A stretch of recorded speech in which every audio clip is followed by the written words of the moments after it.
আচ্ছা, যদি আপনার কাছে জানতে চাওয়া হয়, আপনি আসলে মানে রেগে যান কেন? মানে কি হলো, কি আমি তো দেখলে আপনি মানুষ, রাগেন? যে আমি তো নিয়মের বহির্ভূত কিছু, বা মানে কোন বিষয়টাতে আপনি বেশি রেগে যান? এটা আসলে, হ্যাঁ, আপনি যেটা বললেন সেটা ডেফিনেটলি একটা একটা পার্ট।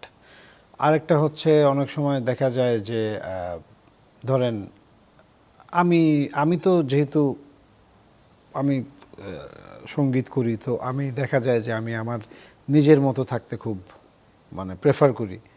সো অনেক সময় দেখা যায় যে ধরেন আমি আমার মতোই আছি, বাট কোনো না কোনো এক্সটার্নাল ইনফ্লুয়েন্স বা হয়তো আমি একটা সার্টেন মুডে আছি বা একটা সার্টেন চিন্তার মধ্যে আছি, বা ওই সময় যদি কেউ একটু মানে ডিস্ট্র্যাক্ট অযৌক্তিক করে কিছু দেয়, যদি বা করে হ্যাঁ ফেলে, হ্যাঁ এটা মানে এটা আসলে এটা সবার জাস্ট ক্ষেত্রেই আপনাকে হয়। আমি একটা জাস্ট এক্সাম্পল দিলাম, এগুলি তো আসলে এইভাবে বলা পিন যায় না, পয়েন্ট করে আসলেই তাই। কারণ আমি জাস্ট বলা যায় না, এমনিই অনেক জানতে সময় চাইলাম। এমনিই হয়ে যায়।